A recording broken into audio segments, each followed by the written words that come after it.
terutama di dalam bidang kemiliteran. Itu Prabowo pernah katakan itu. Kata Prabowo itu yang paling berbahaya katanya.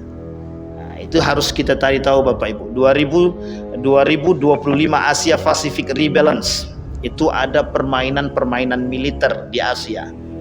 Dan itu termasuk kita juga harus ikut campur. Barack Obama salah satu presiden Amerika yang kemudian tidak lagi didukung oleh kaum Yahudi, itu mengatakan, andailah aku tahu bahwa 2025 itu dalam prediksinya adalah Asia Pacific Rebalance tadi, maka kemungkinan Amerika harus ikut. Tapi kemudian posisi Barack Obama sudah tidak lagi dikuasai, sudah tidak lagi didukung oleh kelompok-kelompok Yahudi, sehingga mohon maaf tidak bisa naik, sehingga digantikan oleh orang-orang tertentu. Disitulah penyesalan yang terjadi pada Barack Obama, dan Obama menyampaikan misi-misi yang dilakukan oleh kelompok-kelompok Yahudi tadi yang berada di belakang dia.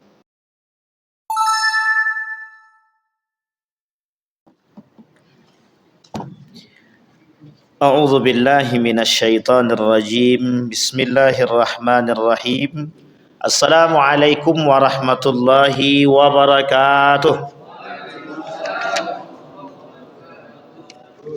Alhamdulillahi rabbil alamin. Alhamdulillahilladzi arsala rasulahu bil huda wa dinil haqq liyudhhirahu 'alad dini kullih wa kafa billahi syahida.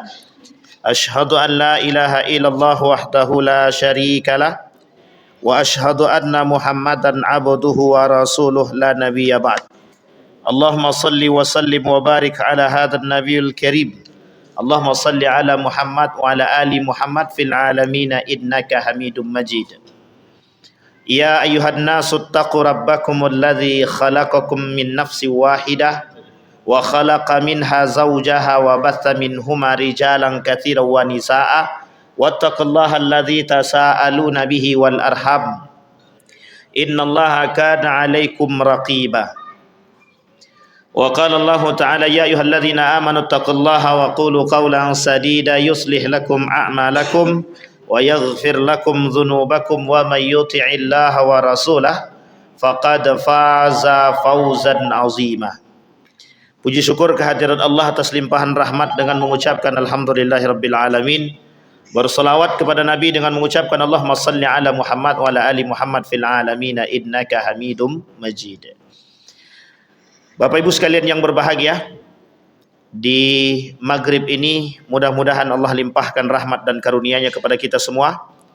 Allah jadikan kita orang-orang yang selalu bersyukur akan segala nikmat-Nya. Allah anugerahkan rumah tangga yang sakinah, mawaddah, warahmah, anak-anak yang saleh dan salihah yang selalu berada dalam ketaatan kepada Allah. Amin ya rabbal alamin. Baik Bapak Ibu sekalian yang berbahagia, malam hari ini kita akan coba tuntaskan kajian kita tentang mengapa Yahudi berprestasi. Kita ingin sampaikan poin-poin penting, tapi sebelum daripada itu kita ingin mengangkat terlebih dahulu mengapa umat-umat Yahudi itu adalah umat yang paling membenci terhadap Islam, dan mengapa mereka menjadi umat yang paling bergengsi hari ini, dan mengapa umat-umat Yahudi itu hari ini berprestasi. Poin penting yang ingin kita angkat pada malam hari ini yang harus kita pahami, apakah ada kesamaan antara Israel, Yahudi dan Zionis? Itu dulu. Yang kedua, apakah sama di dalam Al-Quran itu Bani Israel yang dulu dengan Israel yang sekarang? Nah, ini perlu kita pilah terlebih dahulu. Ternyata Bapak Ibu sekalian yang berbahagia, ini ada perbedaan yang sangat signifikan, yang sangat-sangat jauh antara Bani Israel dengan Israel, antara Israel dengan Yahudi dan Zionis, dan itu juga berbeda. Ternyata ini perlu kita paham, biar kita tahu tangan-tangan yang mereka gunakan itu apa. Dan kemudian nanti akan kita coba, betulkah Al-Quran berkata bahwa Yahudi ini berprestasi dalam pandangan Al-Quran, bukan dalam kacamata bukan dalam kacamata ilmuwan akademik, tapi dalam kacamata Al-Quran. Kemudian yang ketiga nanti baru kita bahas, betulkah mereka itu berprestasi? Tapi kemudian apa sifat-sifat mereka sampai kok bisa mereka itu berprestasi dan apa penyebabnya menjadi orang-orang yang berprestasi? Baik, perbedaan Israel, Yahudi dan Zionis. Kita mulai dari perbedaan Bani Israel dengan Israel. Bani Israel nama lain daripada Israel, nama lain daripada Nabi Ya'qub alaihissalam. Tidak sama Bani Israel yang terdapat di dalam Al-Quran dengan Israel yang sekarang ada di negara Israel. Karena jaraknya jauh, 2000 tahun. Artinya apa? Dulu Bani Israel, sekarang negara Israel. Sampai di sini paham Bapak Ibu ya? Negara Israel dan Bani Israel. Bani Israel disebutkan di dalam Al-Quran itu adalah orang-orang yang baik, yang mengikuti daripada Nabi Ya'qub alaihissalam. Sementara Israel yang sekarang mengaku saja mengikuti nenek moyang. Pada hakikatnya mereka tidak mengikuti, tapi mereka hari ini mengakui dan coba mengaku saja untuk mengikuti ajaran-ajaran nenek moyang. Siapa yang mereka ikut? Nabi Ya'qub kah? Nabi Isa kah? Atau nabi-nabi sebelumnya? Bukan. Ibrahim alaihissalam. Sehingga mereka punya satu cita-cita, ingin membangun kembali Ibrahimic religion. Abrahamic religion. Agamanya Ibrahim. Yang menurut mereka tertulis dalam kitab mereka Talmud. Tetapi kemudian dalam kitab itu tidak disebutkan permasalahan agama ini. Artinya mereka ingin katakan agama nenek moyang yang harus mereka kembalikan. Dan itu diinginkan oleh yang sekarang kita sebut sebagai negara Israel. Dan mereka bukan Bani Israel. Bani Israel itu sudah tak ada, sudah habis. Yahuda itu punya kelompok. Dan nanti punya keturunan namanya Yahudi. Yahuda nanti punya keturunan namanya Yahudi. Dari Yahudi ini nanti muncul namanya kelompok Yahudi itu. Dan mereka masih Bani Israel. Tetapi perbedaannya adalah, apa perbedaan Bani Israel dengan Yahudi? Di dalam Al-Quran, konotasi daripada Yahudi itu jelek. Jadi secara umum Al-Quran berbicara tentang Yahudi adalah berbicara tentang kejelekan daripada karakter-karakter orang-orang Yahudi. Tapi Bani Israel tidak. Ya Bani Israel azkuru ni'mati allati an'amtu alaikum. Tidak. Tapi apa salah satu sifat daripada Bani Israel yang membuat Allah mengancam mereka? Pembangkangan. Dan itu disebutkan dalam Al-Quran, dalam hadis Nabi. Bani Israel ini pada hakikatnya kelompok baik. Orang-orang yang mengikuti ajaran-ajaran Allah yang berasal dari Nabi dia. Dan mereka selalu mengikuti. Bisa dipastikan orang-orang Bani Israel adalah orang-orang yang mulia. Yang inilah yang Allah sebut di dalam Al-Quran, wa anni faddaltukum 'alal alamin. Jadi yang disebutkan oleh Allah di dalam Al-Quran, kami lebihkan atasmu, atau kalian punya kelebihan. Sampai di sini paham Bapak ya? Privilege kalau bahasa gaulnya. Mereka punya kelebihan, diberikan kelebihan oleh Allah. Apa kelebihan mereka? Keutamaan. Jika mereka beriman kepada Allah. Maka kalimatnya wa anni faddaltukum 'alal alamin. Wahai Bani Israel, kalau kalian beriman kepadaku, kata Allah, semua kelebihan-kelebihan itu ada pada diri kalian. Kenapa tidak? Karena mereka sudah dianggap yang paling mulia oleh Allah. Karena ketika itu berasal daripada keturunan Ibrahim. Salah satu kelompok yang berada di tangan, salah satu kelompok yang memiliki banyak para nabi, Bani Israel. Bukan yang lain. Quraisy tidak. Quraisy cuma satu nabinya. Nabi Muhammad sallallahu alaihi wasallam. Tapi pada hakikatnya Nabi Muhammad sampai jalurnya ke Ibrahim. Artinya sebenarnya sama. Hanya saja jauh sekali jarak dia. Sementara kaum Bani Israel tidak pada Isa alaihissalam. Ketika Nabi Isa sampai ke atas itu jarak tempuhnya dekat. Kapan terpisahnya ini? Dan itu antara satu kaum dengan kaum yang lain berbeda pendapat, berbeda tentang penamaan mereka. Sam'un misalkan, Levi misalkan, Yahuda misalkan. Kemudian siapa lagi? Ada Isya misalkan, Nabi Yusuf misalkan. Itu semua beda-beda. Meskipun dalam satu naungan Bani Israel. Tapi kelak mereka punya kelompok-kelompok sendiri. Salah satu di antara kelompok tersebut ada yang disebut dengan Yahuda. Nah, Yahuda ini nanti punya pengikut yang disebut dengan Yahudi. Yang nanti kelompok ini berubah menjadi agama. Sebelum dia menjadi agama, Yahudi ini adalah disebut dengan Yahude. Yahude ini adalah sekte. Sekte Yahudi ini berasal dari kelompok-kelompok pengikut Yahuda. Jadi turunannya harus jelas dulu. Yang pertama kita kaji dari Bani Israel sudah dapat. Bani Israel adalah Yakub alaihissalam. Israel itu nama lain daripada Nabi Yakub. Nah, nama lain daripada Nabi Yakub tadi Israel, kemudian punya anak, ada banyak anaknya, dan kemudian anak-anaknya punya kelompok masing-masing. Ketika mereka pindah ke Mesir, lama bertahan di Mesir, kemudian setiap orang di antara mereka pada minggat, pada keluar daripada kota Mesir. Ada yang hinggap di perbatasan, ada yang menginap di tempat lain, dan lain sebagainya, keluar dari kota Mesir. Dan mereka semua membangun satu peradaban sendiri, termasuklah salah satunya Yahuda. Apakah Yahudi sekarang itu sama dengan Israel? Apakah Yahudi ketika itu sama dengan Israel? Sama dengan Bani Israel? Tidak. Ketika itu Yahudi itu adalah mereka pengikut agama-agama atau sekte-sekte Yahudi. Yahudi itu adalah nama lain daripada pengikut sekte Yahudi. Meskipun masih daripada garis keturunan Bani Israel. Meskipun dari garis keturunan Bani Israel. Tetapi pengkhianatan yang dilakukan oleh Yahudi atau Yahudi ini lebih banyak Allah sebutkan di dalam Al-Quran dan diancam. Maka konotasi untuk Yahudi itu jauh lebih jelek ketimbang konotasi Israel. Bani Israel punya karakter yang jelek, punya pembangkang. Bani Israel punya karakter yang jelek, punya pembantah.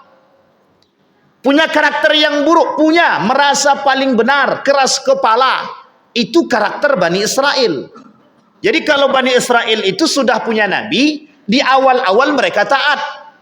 Boleh lihat setiap jalur para nabi, mulai dari Nabi Yakub alaihissalam sampai ke bawah Nabi Isa. Sama. Sampai-sampai Nabi Isa mau dijadikan Tuhan. Sampai-sampai Nabi Isa mau dijadikan Tuhan. Ini urutan. Kapan mereka melakukan pembangkangan? Ketika mereka sudah bosan. Ketika mereka sudah tidak tahu lagi arah. Ketika mereka sudah merasa muak dengan kehidupan mereka. Ketika keangkuhan mereka mulai naik. Disinilah karakter-karakter kaum Bani Israel yang disebutkan di dalam Al-Quran sebagai karakter-karakter pembangkang. Sampai di sini paham ya Bapak Ibu ya? Baik. Sekarang pertanyaannya, ada Zionis Pak Ustaz. Nah, ini lain lagi ceritanya. Ini baru Bani Israel dengan Yahudi yang tertulis dalam Al-Quran. Konotasinya Bani Israel itu baik, meskipun di antara Bani Israel itu ada yang tidak baik. Sama, Yahudi di dalam Al-Quran konotasi untuk keumumannya jelek, tapi masih ada yang baik.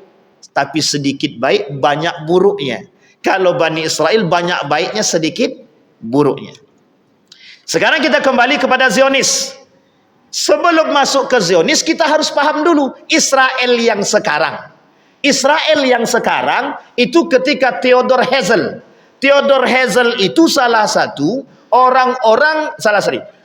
salah seorang pemuka Yahudi yang berada di Jerman. Namanya Theodor Herzl, yang meminta kepada Sultan Abdul Hamid II tanah untuk kehidupan penduduk Israel ataupun Yahudi. Penduduk Israel sebelum berdiri negara Israel. Oke Bapak Ibu ya. Nah, ini pahamin dulu. Setelah dapat tanah itu oleh Sultan Abdul Hamid tidak dikasih. Tapi kata dia 50 tahun yang akan datang kelak kami dapatkan tanah itu pasca Kemal Ataturk. Kemal Ataturk memberikan tanah tersebut untuk penduduk-penduduk yang mohon maaf Yahudi imigran tadi untuk kembali ke negara asal mereka di Palestina. Diberikan tanah oleh mereka, diberikan tempat, diberikan kedudukan. Terbangunlah satu tempat yang kelak menjadi negara Israel. Sampai di sini paham Bapak Ibu? Baik, negara Israel di sini bekerja sama dengan komplotan-komplotan dan sekte-sekte Yahudi yang ada di berbagai macam negara sebagai penguat negara Israel. Artinya, sebelum terbentuk negara Israel ini, sudah ada perkumpulan kaum Yahudi untuk membangun satu tempat sebagai sentral untuk tujuan dan misi mereka. Nah, jadi begitu Bapak Ibu. Jadi ini beda jauh antara Bani Israel dahulu dengan Bani Yahudi dahulu. Nanti perubahannya, terjadi juga perubahan itu pada masa, mohon maaf, terjadinya pada masa apa namanya itu ya, perjanjian lama dan perjanjian baru. Nah, ini bukan untuk agama kita Kristen yang kelak terbagi dua, ada Protestan, ada Katolik. Sebagian di antara para pengikut ini benci terhadap agama tersebut, pindah ke agama Yahudi. Disinilah kemudian peran mereka yang mengatakan mereka melihat orang-orang Yahudi Bani Israel dilebihkan oleh Tuhan mereka, sehingga muncul persepsi dalam benak mereka bahwa orang-orang Israel ini orang-orang cerdas yang dilebihkan oleh Tuhan mereka. Berbondonglah mereka setelah kebencian mereka terhadap agama tadi, berbondong-bondong mereka datang ke Yahudi dan masuk ke agama Yahudi. Apakah mereka datang ke Israel? Belum. Tapi mereka bergabung dengan beberapa sekte-sekte yang ada di Jerman, yang ada di Prancis, yang ada di Inggris, yang ada di Amerika, yang ada di Belanda, dan di beberapa tempat yang lain. Sehingga Bapak Ibu sekalian yang berbahagia, mereka punya tempat, mereka ingin membangun satu tempat sentral, yang sentral tersebut oleh mereka dahulu dalam pandangan sejarah itu punya nenek moyang kami yang harus kami ambil kembali. Itulah dia hari ini Bapak Ibu, namanya apa? Palestina. Jadi begitu sejarahnya Bapak Ibu. Dari nama sudah berbeda. Dari nama memang boleh sama, tapi karakter sudah jauh berbeda. Salah satu sifat Yahudi di dalam Al-Quran, dia ada dua sifat. Sifat yang pertama pemberontak, sifat yang kedua materialistis. Yang pembangkanglah, yang angkuhlah, yang sombonglah, itu karakter Yahudi itu mesti. Kenapa? Nenek moyang mereka. Kita rujuk sedikit kepada nenek moyang mereka. Yahuda kurang sombong apa? Kurang angkuh apa? Kurang merasa bergengsi apa? Kurang merasa tua apa? Kurang merasa hebat apa? Dia orang pembangkang, disuruh sholat tak sholat, disuruh berdoa tak berdoa. Kalau di depan bapaknya mau, di belakang bapaknya hilang cerita. Artinya munafiknya belat, tingkat tinggi Yahuda. Karakter nenek moyangnya. Sehingga karakter nenek moyang ini turun temurun dari generasi ke generasi. Sampai di sini paham Bapak Ibu ya. Tetapi ada satu kelebihan yang mereka miliki, pekerja keras.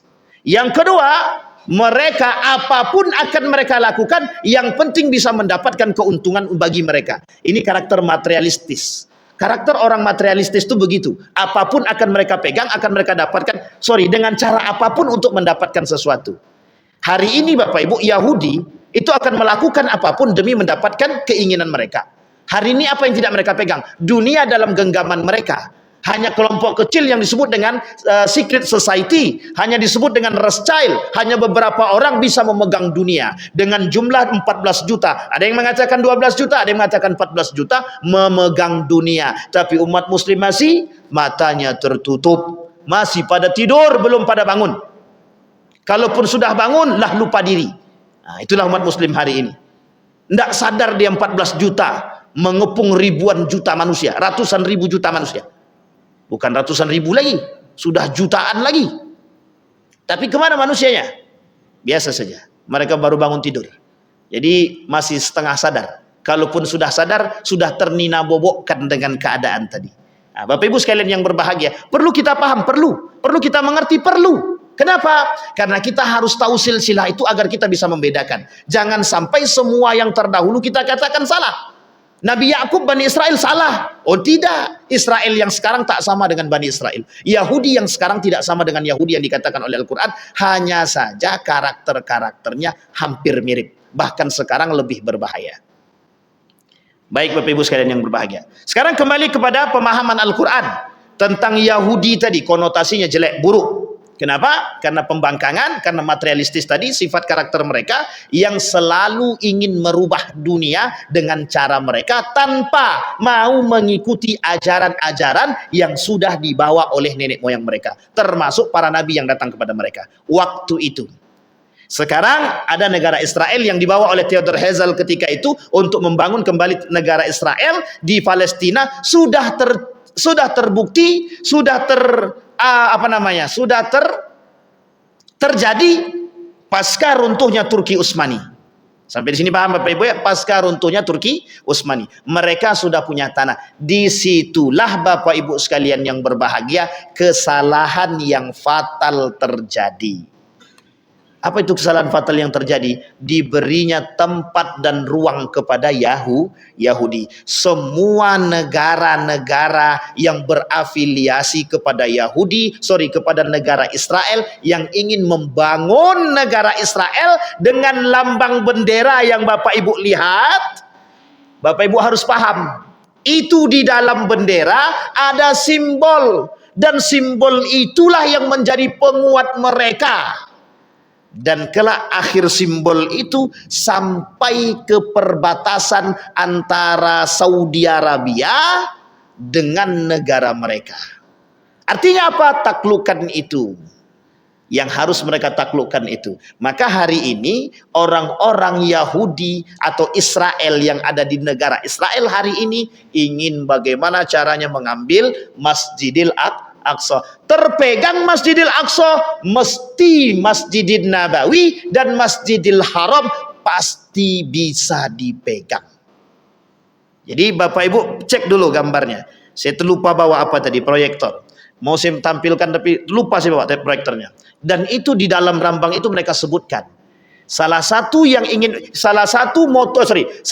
program yang mereka bangun ketika Theodor Herzl itu membangun negara, apa mereka sebutkan? New World Order. Tatanan negara baru. Maksudnya apa? Hari ini yang memegang kekuasaan bukan Muslim, bukan negara Timur Tengah, tapi yang memegang tampuk kekuasaan hari ini adalah Yahudi. Nah, sekarang kita klasifikasi. Israel itu negara. Hari ini Israel itu negara, bukan Bani Israel. Oke Bapak Ibu ya, Bani Israel sudah tidak ada, sudah dihabisin. Nah, ingat ya ceritanya Bapak Ibu ya, sudah dihabisin. Ini kemudian negara Israel. Yahudi, orang-orang yang mengikut agama Yahudi, yang sampai hari ini mereka masih mengikut dengan kitabnya Talmud, dan mereka bersentralkan di negara Israel. Karena identiknya Israel itu menurut mereka, kaum pengikut Yahudi tadi, adalah Israel itu adalah nenek moyang mereka dalam pandangan mereka, bukan dalam pandangan kita. Sehingga dalam kitab Talmud tadi, dalam kitab Talmud itu tertulis, siapapun yang ikut melarang pembangunan negara Israel yang itu sentral daripada kaum Yahudi, maka harus dibumi hanguskan. Termasuk hari ini Yaman dibombardir sama mereka karena ikut campur dalam urusan itu. Jadi negara-negara yang ikut campur mereka serang. Nanti insya Allah Indonesia juga bakal kena. Tapi sebenarnya tanpa harus ikut ke sini mereka, kita pun sudah kena bom sama mereka. Tapi bom duit. Ini muskilah kita hari ini. Yahudi cuman ngebom kita dengan PT, dah kalang kabut kita. Karena duit saja kita sudah ngikut mereka. Apapun yang mereka lakukan, pengikut terbesar di Indonesia. Seperti permainan judi online, game online, itu Yahudi semua yang buat. Cuma kena bom game online, judi online, kalang kabut. Anak-anak muda pun ikut mati semua. Hilang semua kita generasi. Tapi negara Yaman kenapa harus dibom? Karena di situ penegak syariatnya masih kuat. Kalau di sini mohon maaf, jangan tersinggung. Memang begitu keadaannya. Bukan menegakkan, justru kerjasama. Itu masalah kita hari ini. Para pemuka agama, pemangku agama, mohon maaf, kerjasama dengan negara yang memang negara itu mohon maaf menyerang negara Islam, agama Islam. Sampai di sini paham Bapak Ibu? Motivasi mereka apa? Sama. Motivasi mereka masih tetap agama. Meskipun di balik itu ada dalang-dalang ekonomi, pendidikan dan lain sebagainya, itu hanya manipulatif atau manipulasi mereka untuk mengatakan bahwa mereka harus membangun negara baru, agama baru yang disebut dengan Abrahamic religion, agamanya Nabi Ibrahim.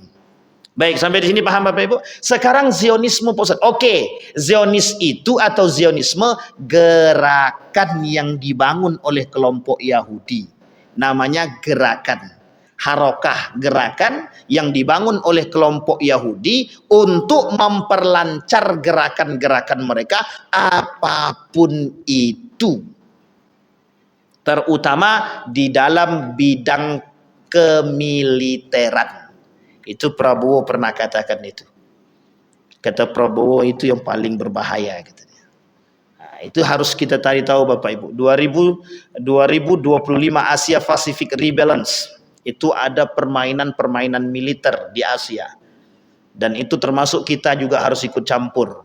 Barack Obama salah satu presiden Amerika yang kemudian tidak lagi didukung oleh kaum Yahudi, itu mengatakan, andailah aku tahu bahwa 2025 itu dalam prediksinya adalah Asia Pacific Rebalance tadi, maka kemungkinan Amerika harus ikut. Tapi kemudian posisi Barack Obama sudah tidak lagi dikuasai, sudah tidak lagi didukung oleh kelompok-kelompok Yahudi, sehingga mohon maaf tidak bisa naik, sehingga digantikan oleh orang-orang tertentu. Disitulah penyesalan yang terjadi pada Barack Obama, dan Obama menyampaikan misi-misi yang dilakukan oleh kelompok-kelompok Yahudi tadi yang berada di belakang dia waktu itu. Makanya ketidaksepakatan Obama terhadap kelompok itu membuat Obama harus tersingkirkan dari situ. Dan itu sudah biasa Bapak Ibu. Di Amerika itu untuk jadi presiden tidak harus mengikuti suara rakyat. Kalau memang mengikuti suara rakyat, maka kelak presiden itu akan berhadapan dengan, akan terjadi apa disebut dengan kita 98 itu apa, krisis. Itu terjadi, mereka goyang. Digoyang sama mereka. Karena apa? Karena pemegang ekonominya kami gitu deh. Bank rahasia. Di bawah bank rahasia itu ada namanya Bank Dunia. Bank Dunia itu berada di bawah bank rahasia. Yang buat mereka, yang pegang mereka. Maka Bapak Ibu sekalian yang berbahagia, Amerika punya satu mimpi. Namanya tersebut dalam film tersebut American Dreams. Mimpi Amerika. Salah satu mimpi daripada Amerika tadi menguasai dunia. Yang pertama yang harus mereka kuasai dulu untuk menghancurkan agama itu satu saja, emas. Tahu Bapak Ibu? Emas.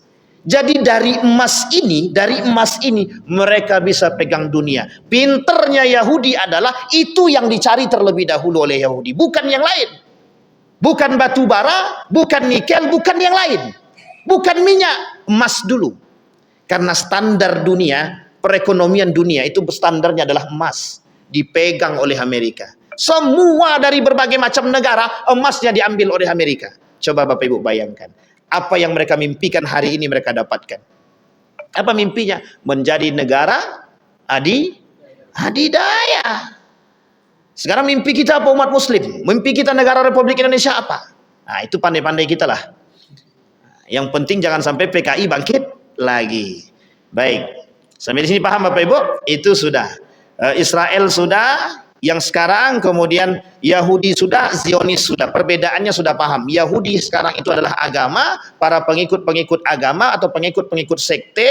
Yang kemudian Zionis adalah gerakan-gerakan yang mereka lakukan, gerakan-gerakan di bawah kelompok-kelompok Yahudi yang dibangun oleh Israel untuk membangun kekuatan-kekuatan mereka dan menjalankan misi-misi mereka baik dalam segala bidang. Bapak Ibu, dalam Yahudi itu banyak gerakan, banyak program, banyak kelompok. Nanti ada namanya Freemasonry, ada namanya Rockefeller, ada namanya Rothschild. Itu nama-nama dan itu berbeda-beda dari setiap negara. Ada yang di Amerika, ada yang di Jerman, ada yang di Belanda, ada yang ini dan lain sebagainya. Dalam buku The Invisible Hand, dalam buku Invisible Hand itu tertulis semua Bapak Ibu tentang program-program mereka. Dalam buku Ensiklopedia Yahudi sama. Sekarang kita masuk poin kita yang kedua Bapak Ibu. Apakah mereka itu yang disebutkan oleh Al-Quran? Bukan. Yang disebutkan oleh Al-Quran adalah Bani Israel pada masa dahulu dan Yahudi pada masa dahulu. Hanya saja karakter-karakternya itulah yang diambil oleh mereka, yang dituliskan dalam kitab Talmud mereka, bahwa orang-orang Israel itu pintar, cerdas. Dan itu yang kemudian mereka tanam dalam diri mereka, Bapak Ibu. Yang ditanam dalam diri mereka adalah bahwa Israel itu cerdas, bahwa Yahudi itu pintar. Sehingga apa yang mereka lakukan? Mereka mengadopsi karakter-karakter nenek moyang mereka, yang mereka adopsi kecerdasannya, kepintarannya, bukan akhlaknya, bukan kemanusiaannya, bukan agama nenek moyangnya. Karena bagi mereka agama nenek moyang mereka sudah mati, sudah habis. Sekarang sekte yang muncul adalah Yahudi atau Yahudi, agama baru mereka. Nah, sehingga Bapak Ibu perpindahan, mohon maaf, perpindahan dari Nasrani kepada Yahudi itu dulu besar-besaran. Yahudi itu tidak mikir mau agama Kristen dia, Buddha dia, Hindu dia, Konghucu dan lain sebagainya, mereka serang. Bagi mereka cuma satu, agama kami, agama kami. Siapapun di antara agama yang ikut menghancurkan kami ikut akan hancurkan mereka. Mau Nasrani kah dia, Buddha kah, Hindu kah dia, Konghucu kah dia, atau Islam kah dia. Tapi yang menjadi terberat musuh bagi mereka adalah Islam. Bapak Ibu harus paham itu. Jadi musuh terberat mereka tetap kita, umat muslim. Kenapa? Karena di dalam agama Islam ada satu seruan yang tidak dimiliki oleh agama lain, jihad. Itu tak dimiliki oleh agama lain. Dan seruan ini yang mereka takuti.